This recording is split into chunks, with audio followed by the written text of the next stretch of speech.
लाल रंग के ऑब्जेक्ट को धरती की तरफ आते हुए दिखाया जाता है, जो कि एक जंगल में गिरता है। उसी जंगल में हमें एक हिरन को दिखाया जाता है, जिसके पीछे से कोई आकर उसके सींग से उसे पकड़ लेता है। वहीं दूसरी तरफ हमें रूथ और हैरी को दिखाया जाता है, जो गाड़ी से इसी जंगल की तरफ कैंपिंग के लिए जा रहे होते हैं। दरअसल हैरी को कैंपिंग का बहुत शौक है, इसीलिए रूथ भी उसके साथ आई होती है।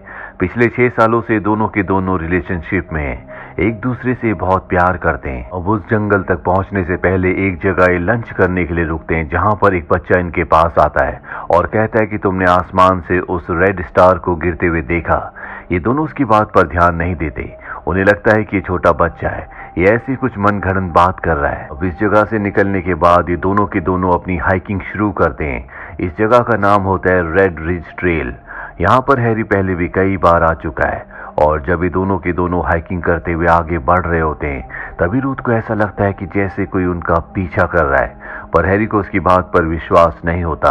अब पूरा दिन हाइकिंग करने के बाद रात को एक जगह ये कैंप लगाते हैं, और जब ये अपने टेंट के अंदर सो रहे होते हैं, तभी रूथ को ऐसा एहसास होता है कि बाहर कोई है। वो लाइट लेकर बाहर आती है और देखती है कि उसके सामने एक हिरन है। वो उस हिरन को देख ही रही होती है कि तभी पीछे से हैरी आ जाता है। रूथ डर जाती है, और अब हिरन इस जगह से जा चुका है। वो हैरी को पूरी बात बताती है, लेकिन हैरी उसकी किसी बात पर विश्वास नहीं करता। उसे लगता है कि उसका ये सिर्फ वहम है। वैसे भी हैरी पहले कई बार कैंपिंग के लिए आ चुका है। अब अगली सुबह एक बार फिर से ये अपनी हाइकिंग शुरू करते हैं, और हैरी रूथ को एक बहुत ही खूबसूरत जगह ले जाता है, जहां से समंदर बहुत सुंदर दिख रहा होता है। दरअसल ये इस जगह का सबसे सुंदर नज़ारा है, और इस जगह पहुंचने के बाद हैरी रूथ को शादी के लिए प्रपोज करता है। वो उसे रिंग देना चाहता है, लेकिन रूथ को तभी एंजाइटी अटैक आ जाता है। वो बहुत ज़्यादा पैनिक हो जाती है, जिसके बाद हैरी उसे उसकी टैबलेट देता है, और रूथ अब थोड़ा सा नॉर्मल होना शुरू हो जाती है। दरअसल रूथ अभी इस चीज़ के लिए तैयार नहीं है, इसीलिए उसने हैरी के इस प्रपोजल को एक्सेप्ट नहीं किया। अब इनके पास वापस जाने के अलावा कोई भी रास्ता नहीं है, इसीलिए वापस जाने के लिए निकल पड़ते हैं। रात होने पर एक बार फिर से एक जगह अपना टेंट लगाते हैं, और जब सुबह रूथ उठती है तो देखती है कि वहां पर हैरी नहीं है। दरअसल उसने उसके लिए एक नोट छोड़ा होता है कि वो वॉक के लिए जा रहा है, ताकि उसका मूड नॉर्मल हो सके और जल्दी वो वापस आ जाएगा। अब यहाँ पर रूथ अकेली है, इसीलिए वो अपने डॉक्टर को कॉल करती है, लेकिन इस जगह पर कवरेज नहीं होता। वो कवरेज लाने के लिए इधर उधर घूमना शुरू कर देती है। डॉक्टर को कॉल भी लग जाता है, लेकिन वो उससे बात किए बिना ही फोन को डिस्कनेक्ट कर देती है, और तभी वो देखती है कि पेड़ के नीचे एक हिरन मरा हुआ है। उसके ऊपर ब्लैक कलर का अजीब सा सब्सटेंस होता है। ये सब देखकर रूथ को बहुत अजीब लग रहा होता है, क्योंकि रात को उसने इसी हिरन को देखा था। हैरी भी अब यहाँ पर आ जाता है, जिससे रूथ को शक्ति मिलती है, हिम्मत मिलती है। वो हैरी को बताती है कि रात को मैंने इसी हिरन को देखा था। हैरी उस हिरन के पास जाता है और रूथ से कहता है कि इस जंगल में इस तरह के पता नहीं कितने हिरन होंगे, इसीलिए हम इस बात पर श्योर नहीं हो सकते कि रात को तुमने इसी हिरन को देखा था। दरअसल इस हिरन की मौत बहुत ही अजीब तरीके से हुई होती है। इसकी बॉडी को ब्लैक कलर के सब्सटेंस ने पूरी तरह से कवर कर लिया होता है। हैरी का कहना होता है कि ये किसी बीमारी की वजह से मरा है, इसीलिए इसके साथ ऐसा हुआ। हालांकि रूथ को यहाँ पर बहुत डर लग रहा होता है, लेकिन हैरी उसे कहता है कि तुम चिंता मत करो, मैं तुमसे वादा करता हूँ कि मैं तुम्हें कुछ भी नहीं होने दूंगा। ये एक रात और यहीं पर गुजारते हैं, और अगली सुबह जब हैरी ब्रेकफास्ट बना रहा होता है, तो रूथ जंगल में टहलने के लिए जाती है। तभी उसे अपने सामने गुफा दिखती है, और जब वो उस गुफा के अंदर जाती है तो देखती है कि वहां पर एक नीले रंग का सब्सटेंस यानी कि पदार्थ पड़ा हुआ है, और तभी पीछे से कोई आता है, जिससे वो जोर से चीखती है। इसके बाद क्या हुआ हमें कुछ पता नहीं चलता। वहीं हैरी को दिखाया जाता है, जो बहुत देर तक रूथ का इंतजार करता रहता है, और जब वो वापस नहीं आती तो उसे ढूंढने के लिए जाता है।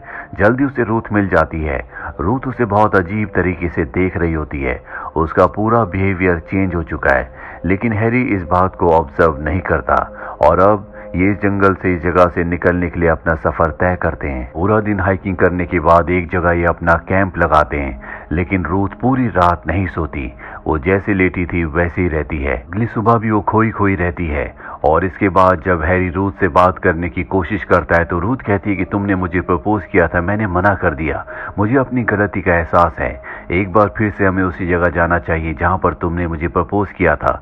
मैं चाहती हूं कि तुम मुझे उसी जगह प्रपोज करो। और अभी दोनों के दोनों उसी जगह जाते हैं जहां पर हैरी रूथ को प्रपोज करता है। वो उसके प्रपोजल को इस बार एक्सेप्ट कर लेती है, लेकिन तभी वो ऊपर पहाड़ी से उसे नीचे धक्का दे देती है, जिससे उसकी मृत्यु हो जाती है। इसके बाद रूथ जंगल में भागना शुरू करती है। वो इतना थक जाती है कि एक जगह जाकर गिर जाती है। तभी वहां पर एक कपल आता है जो उसे संभालता है। दरअसल यहाँ जंगल में नेटवर्क नहीं होते, इसीलिए यहाँ पर ये पुलिस को कॉल नहीं कर सकते। इसीलिए तय करते हैं कि अगले दिन ये रूथ को लेकर वापस जाएंगे, यानी कि इस जंगल से बाहर निकल जाएंगे। रात को रूथ उनके पास आती है और तभी वो उनकी तरफ चाकू तान देती है, लेकिन ये चाकू उनके लिए नहीं होता, बल्कि उनके पीछे खड़े हैरी के लिए होता है, जो अचानक से वापस आ गया होता है। हैरी को देखकर वो डर जाती है और उस जगह से भागना शुरू कर देती है। हैरी उस कपल को मार देता है, जिसके बाद वो रूथ की तरफ बढ़ता है और अब रूथ के सामने आकर वो कहता है कि तुम्हें सब कुछ कैसे पता चला। रूथ बताती है कि जब मैं उस गुफा में गई थी जहां पर वो नीले रंग का पदार्थ था, तो मैंने वहां पर हैरी की डेड बॉडी को देख लिया था, जिसके बाद मैं समझ गई थी कि जो हैरी मेरे साथ है वो असली हैरी नहीं है। दरअसल रूथ के सामने जो इस वक्त हैरी होता है, ये कोई हैरी नहीं बल्कि एक बहरूपिया है। इस कहानी की शुरुआत में आसमान से जो लाल रंग के ऑब्जेक्ट को धरती की तरफ गिरते हुए दिखाया था, उसमें ये एलियन आया था, जो कि बहुत ही अजीब स्पीसीज है, जो किसी के भी रूप को धारण कर सकती है। साथ ही वो किसी की भी फीलिंग्स को, उसकी यादों को अपने दिमाग में स्टोर कर सकती है। और रूथ इसीलिए पूरी तरह से शांत हो गई थी, क्योंकि उस गुफा में जाने के बाद उसे पता चल चुका था कि जिस हैरी के साथ वो है, वो हैरी नहीं है जिसे वो प्यार करती है। इसीलिए रूथ ने उसे ऊपर से धक्का देकर मारने की कोशिश की थी, लेकिन अब भी ये जिंदा है। दरअसल ये एलियन सबसे पहले किसी भी प्लेनेट पर जाता है और अगर इसे वो प्लेनेट पसंद आ जाए तो ये अपने साथियों को भी बुला लेता है। और अब हैरी के अंदर जो ये एलियन है वो रूथ को मारना चाहता है, लेकिन वो चाहकर भी उसे मार नहीं पाता, क्योंकि इसने हैरी की सारी यादों को, उसकी फीलिंग्स को एब्जॉर्ब कर लिया है। और उसके अंदर अब क्योंकि हैरी की फीलिंग्स है, जो कि रूथ से बहुत प्यार करता है, इसीलिए रूथ को मार नहीं पा रहा होता। दरअसल हैरी के रूप में इस एलियन के लिए सब कुछ नया एक्सपीरियंस होता है, क्योंकि आज से पहले कभी भी ऐसे प्लेनेट पर नहीं गया था जहां इंसान या कोई भी जीव किसी से प्यार करते हो। ये फीलिंग्स इसके लिए नहीं है, जिसे एंजॉय भी कर रहा होता है। और अब रूथ को ये बीच के पास ले जाता है, जहां पर इसका स्पेसशिप भी होता है, जो कि एक बलून की तरह होता है। ये एलियन रूथ से कहता है कि जल्दी यहाँ पर मेरे जैसे और भी मेरे साथी आने वाले हैं, जिसके बाद वो इस पूरे प्लेनेट को खत्म कर देंगे। मैं चाहता हूँ कि तुम मेरे साथ चलो, क्योंकि मैं तुमसे प्यार करता हूँ। लेकिन रूथ इससे छुटकारा चाहती है। तभी वो समंदर में एक शार्क को देखती है, जिसके बाद वो इस एलियन को जख्मी करके पानी में समंदर में भाग जाती है। ये एलियन भी उसका पीछा करता है। अब क्योंकि इसके शरीर से खून निकल रहा होता है, इसीलिए शार्क उसके ऊपर हमला कर देती है। मौके का फायदा उठाकर रूथ वहां से भाग जाती है। वो उस जगह आ जाती है जहां पर इनका टेंट होता है।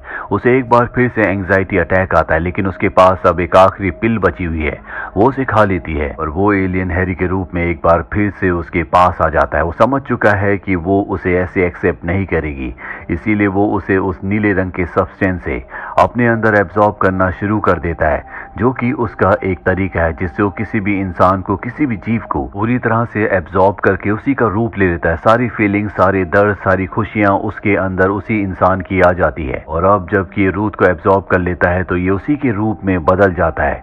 लेकिन रूथ के साथ उसका गम, उसके दुख, उसकी एंग्जाइटी, जिस वजह से उसे पिल्स खानी पड़ती थी, वो सब भी इस एलियन के अंदर आ जाती हैं। जिसे एलियन बर्दाश्त नहीं कर पाता, उसे एंग्जाइटी अटैक आना शुरू हो जाते हैं। और इसी मौके का फायदा उठाकर रूथ उसके ऊपर हमला करती है, जिसके बाद वो वहां से भाग जाती है। लेकिन रूथ को पता नहीं होता कि इसे मारना इतना आसान नहीं है। वो अपने आप ही हील हो रहा होता है। और अब रूथ अपनी गाड़ी तक पहुंचकर इस जगह से निकल जाती है और तभी उसकी गाड़ी का रेडियो अपने आप ही ऑन हो जाता है, जो सुनकर वो पूरी तरह से हैरान हो जाती है, क्योंकि इस रेडियो के जरिए वो एलियन उससे बात कर रहा होता है। और अब जब रूथ आसमान की तरफ देखती है तो वहां पर बहुत सारे उसी तरह के एलियन शिप धरती की तरफ आ रहे होते हैं, जिस तरह का एलियन शिप उसने बीच के किनारे पर देखा था। इसका मतलब उस एलियन के बहुत सारे साथी अब धरती पर आ चुके हैं, जो पूरी धरती पर कब्जा करना चाहते हैं। आपको क्या लगता है, क्या एलियंस धरती पर कब्जा कर पाएंगे, या रूथ के पास जो एलियंस की अब इंफॉर्मेशन है उससे वो एलियंस का खात्मा करने में सरकार की मदद करेगी? कमेंट बॉक्स में जरूर लिखें। तो ये थी पूरी कहानी फिल्म सिग्निफिकेंट अदर की। उम्मीद करते हैं कि आपको ये कहानी पसंद आई होगी।